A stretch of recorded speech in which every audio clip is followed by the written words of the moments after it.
આજની ધર્મકથા. પ્રણામ. અંજના સુંદરી કોઈ એમ્યુઝમેન્ટ પાર્કની રોલર કોસ્ટરની રાઈડની જેવું એમનું જીવન.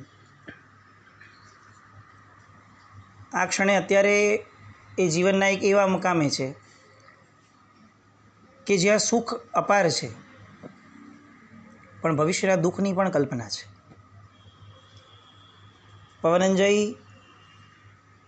પોતાને પ્રાયશ્ચિત થયું, આવી ગયા, પણ એ આવ્યા છે મુખ્ય દરવાજેથી નહીં. એ વિદ્યાનો ઉપયોગ કરીને ડિરેક્ટલી સીધા એમના રૂમમાં પ્રવેશ્યા છે. એટલે અંજના જાણે છે કે કોઈએ એમને જોયા નથી. નંબર 2, કોઈને પણ કલ્પનામાં આવે એવી વસ્તુ નથી કે 22 વર્ષ પછી અચાનક પવનંજયનો આવો હૃદય પલટો થાય.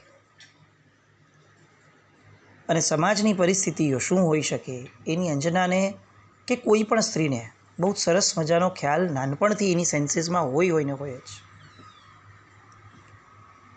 સ્ત્રી એ કેટલીક વિશેષ પ્રકારની સેન્સીસ લઈને જન્મતી વ્યક્તિ છે.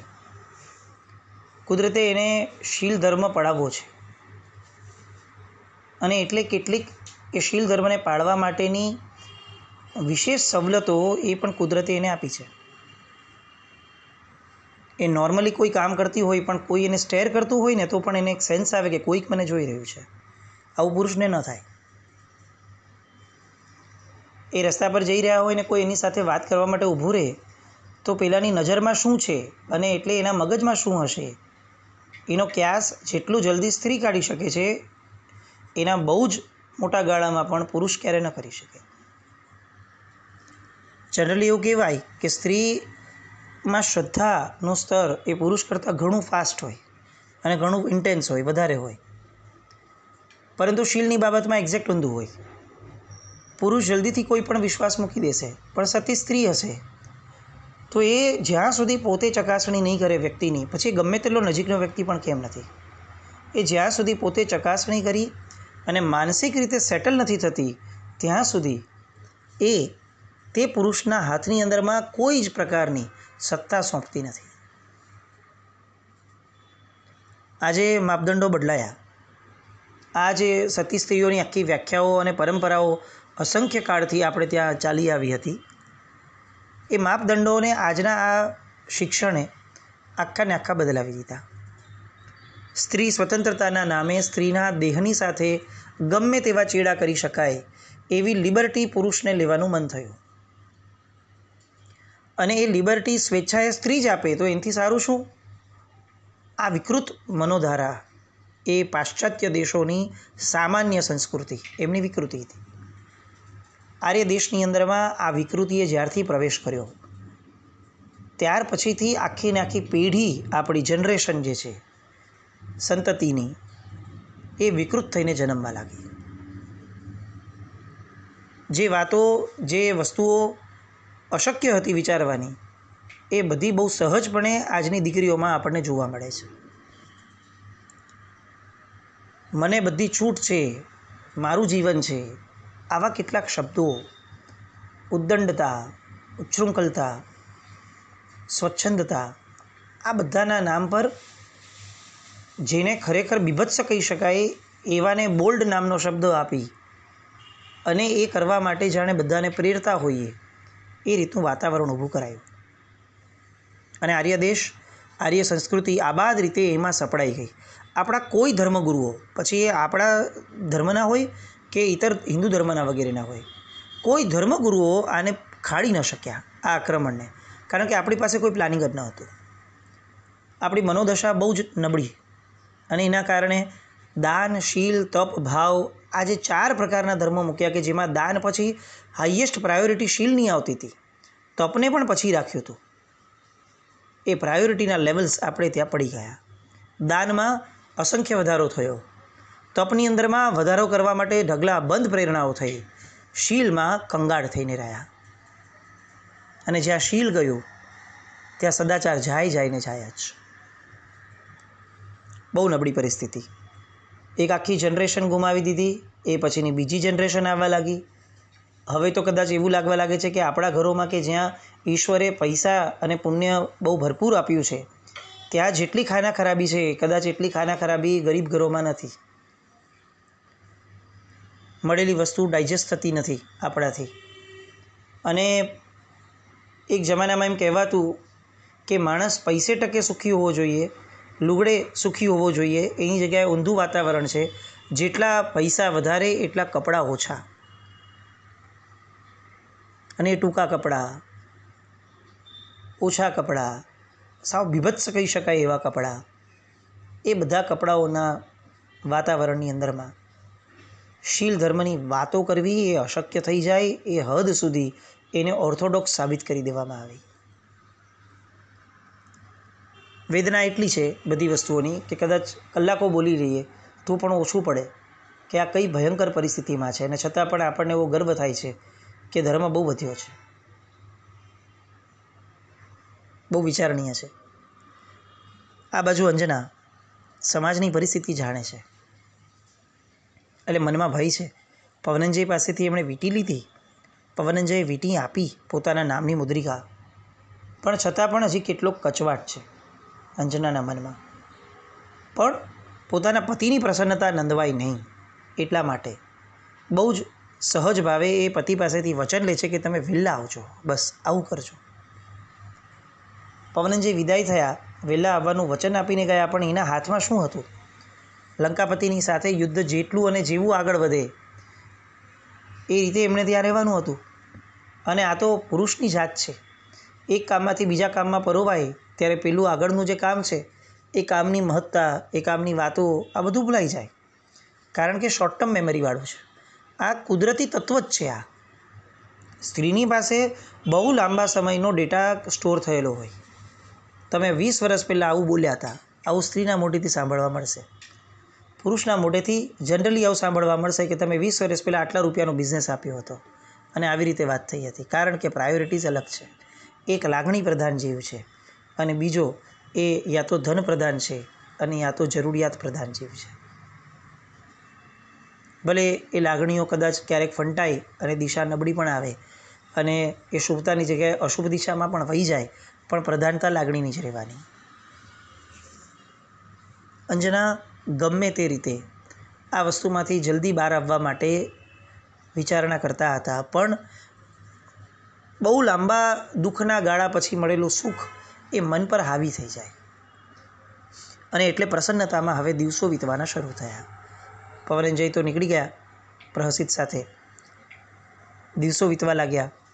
અંજનાની પ્રસન્નતાની વાતો બધે થવા લાગી કે હવે દેવી સરસ કપડાં પહેરીને રહેતા હોય છે, આનંદિત રહેતા હોય છે. બધાને આનંદ થયો કે ચાલો 22 વર્ષથી આ નગરની પ્રજા જેને મા ગણી, આ રાજકુમારીને મા ગણી અને પૂછતી હતી કે આમના જેવું દુઃખમય જીવન કોઈને મળી શકે નહીં, અને મળે તો આવી રીતે સ્વીકાર કોઈ ન કરી શકે. આ ખરેખર રાજમાતા થવાની યોગ્ય છે ભવિષ્યમાં. આવો અહોભાવ જેમના પ્રત્યે હતો, એમની પ્રસન્નતાએ નગરને પ્રસન્ન રાખવાની શરૂ કરી.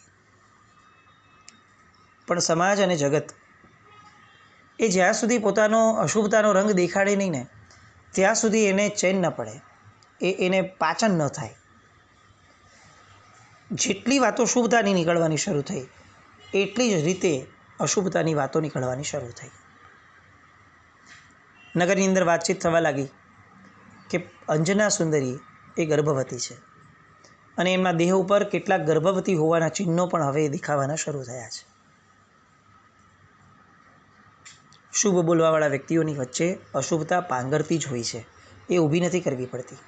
અનાદિકાળના સંસ્કારો એ શુભતા લાવવા માટે પુરુષાર્થ કરાવડાવે, અશુભતાને તો બહુ પ્રેમથી આપી દે. અને એટલે એવા લોકો પણ ધીરે ધીરે મળવા લાગ્યા કે જે લોકો એ બોલવા લાગ્યા કે આ તો કેટલું નબળું થયું. 22 વર્ષથી જેને પતિનો સહવાસ નથી માણ્યો એ ગર્ભવતી કઈ રીતે થાય? અને નબળી વાતો શરૂ થઈ. વહેતી વહેતી વાતો કેતુમતી પવનંજયના માતાશ્રી પાસે ગઈ. અને જે રીતે અંજનાના એક કર્મના ઉદયે પવનંજયની મતિને આવરી લીધી હતી અને 22 વર્ષ સુધી પવનંજય બહુ સામાન્ય વાતને પણ સ્વીકારી ન શક્યા, હવે આ બીજું કર્મ, બીજો ટાઈમ બોમ્બ ફૂટવાની તૈયારીમાં છે. જેણે હવે કેતુમતીને હાથો બનાવ્યો. કર્મ કેટલું ક્લિયર છે. આપણે આમ ઓવરલુક કરીએ તો ખ્યાલ આવે કે અંજનાના કર્મ દ્વારા કેટલાક લોકોને હાથો બનાવી અને એના કર્મને પ્રોપરલી ભોગવાય એ રીતનો આખો ને આખો માહોલ કર્મસત્તા દ્વારા ઊભો થતો હતો. જે કેતુમતી અત્યાર સુધી સરસ મજાનો આશ્રય આપતી હતી, આશ્વાસન આપતી હતી, પોતાના દીકરાનો વાંક ગણતી હતી, પોતાની લઘુતા જોતી હતી કે આ અમારો પણ વાંક છે કે અમે વનજી પાસે નથી કરાવી શકતા આ વસ્તુની માન્યતાનો ક્લિયર. એ કેતુમતી હવે આ વાત સાંભળતા જ ક્રોધિત થઈ ગઈ. જે સાસુ એને સૌથી પહેલું કામ પોતાની પુત્રવધુ ઉપર ભરોસો રાખીને પછી પ્રશ્ન કરવું જોઈતું હતું, જે સાસુનું ખરેખર કર્તવ્ય છે, એની જગ્યાએ ઊંધું થયું. સાસુએ નિર્ણય પહેલાં લીધો કે આ સદંતર ખોટું છે અને આ પવનંજયના ઘરમાં એટલે કે આપણા વંશની અંદરમાં એક કલંક લાગે એવી ઘટના છે. અને એટલે પોતાના મહેલમાંથી નીકળીને સીધા આ મહેલમાં આવ્યા. 7મે માળે વસે છે અંજના અને વસંત તિલકા. નીચલા માળેથી જ જાણે ભભૂકેલો ક્રોધ દાવાનળ થઈ ગયો હોય એ રીતે કેતુમતી ચીસાચીસ કરતાં કરતાં ક્યાં ગઈ પેલી અંજના, ક્યાં ગઈ પેલી કુલટા સ્ત્રી, આવા બહુ જ નબળા શબ્દો સાથે મહેલમાં પ્રવેશ કરે છે. આ બાજુ બંને વસંત તિલકા અને અંજના બહુ નિર્દોષ વાતો અને મસ્તીઓ કરી રહ્યા હતા. શુભ દિવસો છે એમની માટે તો, પણ આ અચાનકથી આવેલું આ આળ કલંક અંજનાને માટે બહુ ઘાતક સાબિત થયું. એણે ઘણી વાર સમજાવવા પ્રયત્ન કર્યો કે માતાજી આવા શબ્દો કેમ બોલો છો આપ, કેમ આપ આવું વિચારો છો? જો મારે આ 22 વર્ષની અંદરમાં કરવું હોત તો ક્યાં આવી કોઈ છૂટ ન હતી. પણ કેતુમતી સાંભળવા જ તૈયાર નથી. કેમ સાંભળે? અંજનાનું પાપ પુકારે છે. સામો વ્યક્તિ એ પોતાની મતીને આવરી જ લેશે.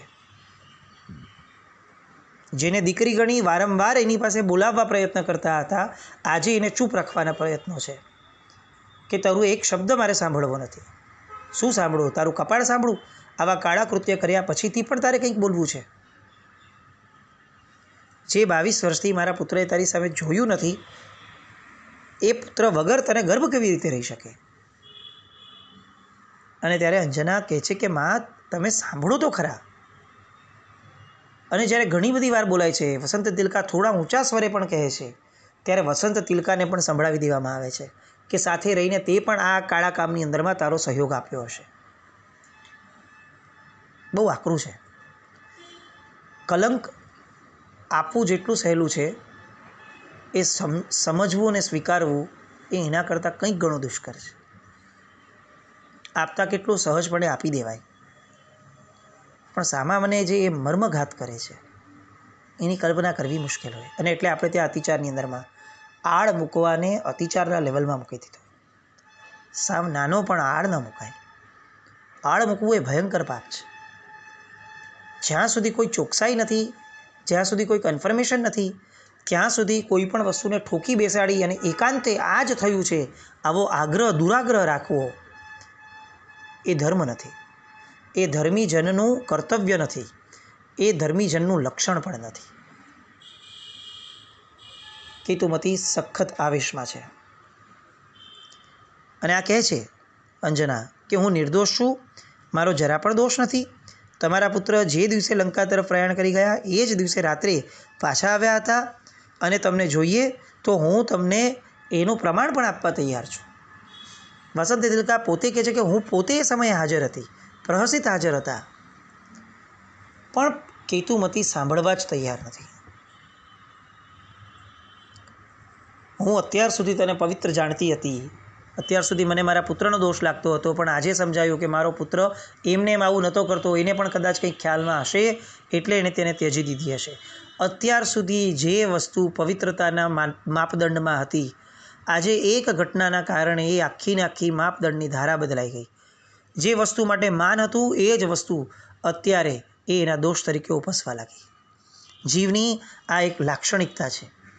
એનો ક્રોધ બધું જ સાફ કરી નાખે છે અને એને ખ્યાલ પણ નથી આવતો કે હું કઈ દિશામાં જાઉં છું. જે મારી માન્યતા સ્થિર છે, જેમાં હું કન્વિન્સ છું, એ વસ્તુને પણ કેમ હું ઘસડું છું અને બીજી દિશા તરફ લઈ જાઉં છું. પણ આવેશ એ એવું વસ્તુ છે, એવી છે કે જે બધું જ ભૂલાવી દે છે.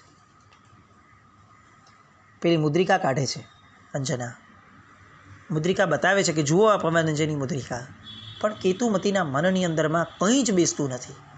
તે આ મુદ્રિકા ચોરાવી લીધી હશે, કઈ રીતે હું તારો વિશ્વાસ રાખું.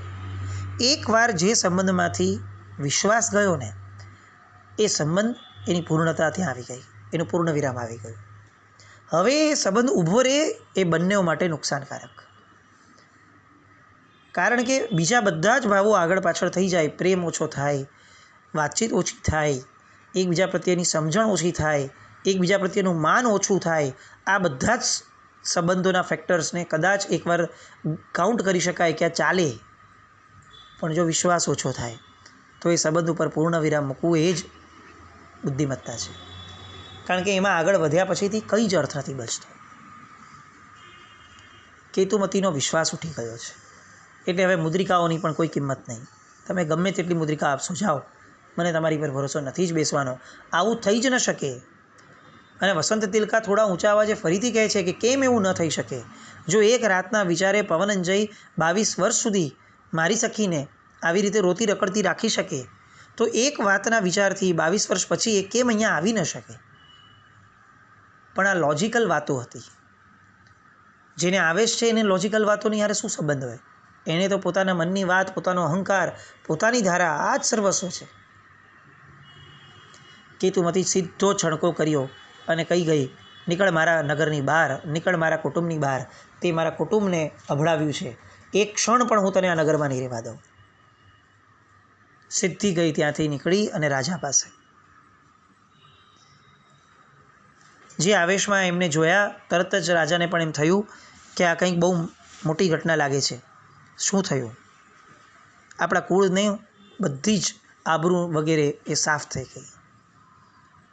પણ એવું શું થયું? અંજનાએ પોતાનું પોત પ્રકાશ્યું. શું વાત કરે છે? હા, આજ દિવસ સુધી જે અંજનાને નિર્દોષ અને નિરપરાધી માનતા હતા, એ હવે કજાત રહી છે, એને ગર્ભ રહ્યો છે. રાજા પ્રહલાદ માનવા જ તૈયાર નથી કે આ તારી ભૂલ છે. અરે હું નજર જોઈને આવી છું, એની પાસેથી સાંભળીને આવી છું કે એ ગર્ભવતી છે. ભલે કંઈ પણ કારણ આપતી હોય, પણ આ કુલટા અને કુલટા સ્ત્રીના લક્ષણો છે, કુલીન સ્ત્રીના લક્ષણો નથી જ.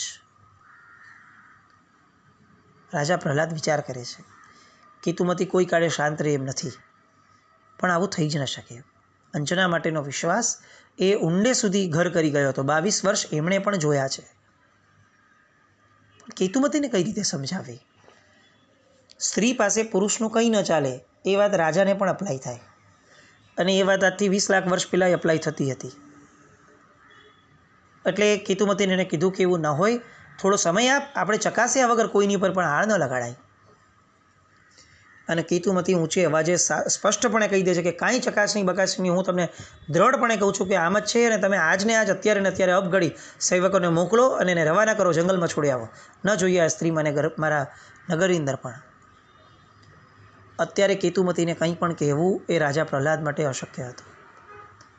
અને એટલે એમણે ઉચિત ગણ્યું કે સારું, હું મંત્રીઓને તો મારે જણાવવું પડશે ને, હું મંત્રીઓને બોલાવી અને તરત આ આદેશ કરું છું. અને શી મેડ ઇટ શ્યોર કે જોઈ લો, તમારે આ કરવું જ પડશે ને, તાત્કાલિક જ કરવું પડશે.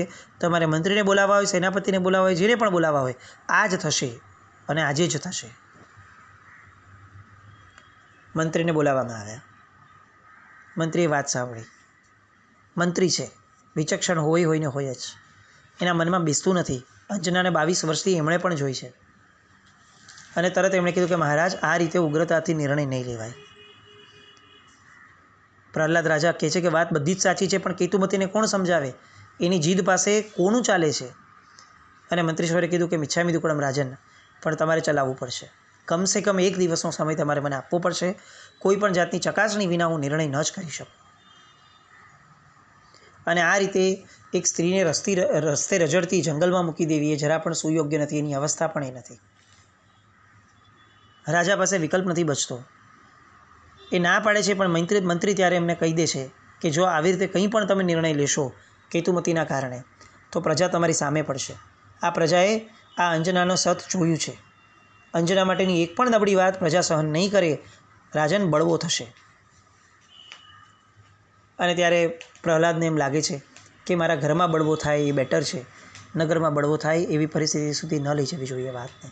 એટલે ગમે તેમ કરીને એક દિવસ માટે હું કેતુમતીને સાચવી લઈશ એમ કહી અને મંત્રીશ્વરને એક દિવસનો સમય આપે છે. મંત્રીશ્વરના મગજમાં વાત બેસતી જ નથી કેમેય કરીને, પણ વાત પરિણામ તો નજર સામે દેખાય છે. ગર્ભવતી તો છે જ. તરત પોતાના ગુપ્તચરોને બોલાવ્યા અને એ લોકોને કામગીરી સોંપી દીધી. જેટલે અંશે પણ નગરની આજુબાજુના જેટલા પણ વ્યક્તિઓ છે એની જેટલી પણ પૂછપરછ થઈ શકતી હોય, એ લોકોના વ્યૂ શું છે, એ લોકોનો ઓપિનિયન શું છે, કોઈએ જોયું છે કે નહીં, કોઈ ક્લુ મળે છે કે નહીં, બધું જ એક અડધા દિવસની અંદરમાં સાફ કરીને પૂરું કરીને લઈ આવો. કારણ કે એ નિર્ણય બહુ મહત્ત્વનો હશે. એ નિર્ણય ઉપર આખું ને આખું અંજનાનું ભવિષ્ય આધારિત હશે. ગુપ્તચરો જાય છે. દરેક વ્યક્તિઓની હારે ગમે તેમ કરીને વાતચીતો કરાવે છે. જાણવા પ્રયત્ન કરે છે કે દરેકનું ઓપિનિયન શું છે, શું માને છે. આવું ખરેખર થઈ શકે? અંજના અને એ આવી દુર્ઘટના એના જીવનમાં થાય? શું માન્યતા છે? એક સ્ત્રી માટેનું જીવન એ કેટલું દુષ્કર હોય છે આ જગતની અંદર, જો એનું પુણ્ય પરવારી જાય તો. એ બધી વાત. અને અંજના સુંદરીની ભવિષ્યની ધારા હવે ક્યાં જવાની? આ લટકતી તલવાર એ શું કરશે અંજના સુંદરી માટે? એ વાતો આવતીકાલે ફરીથી જોઈએ. જીનાજ્ઞા વિરુદ્ધ કંઈ પણ બોલાય તો મિચ્છામિ દુક્કડમ. જૈનમ જયતિ શાસનમ.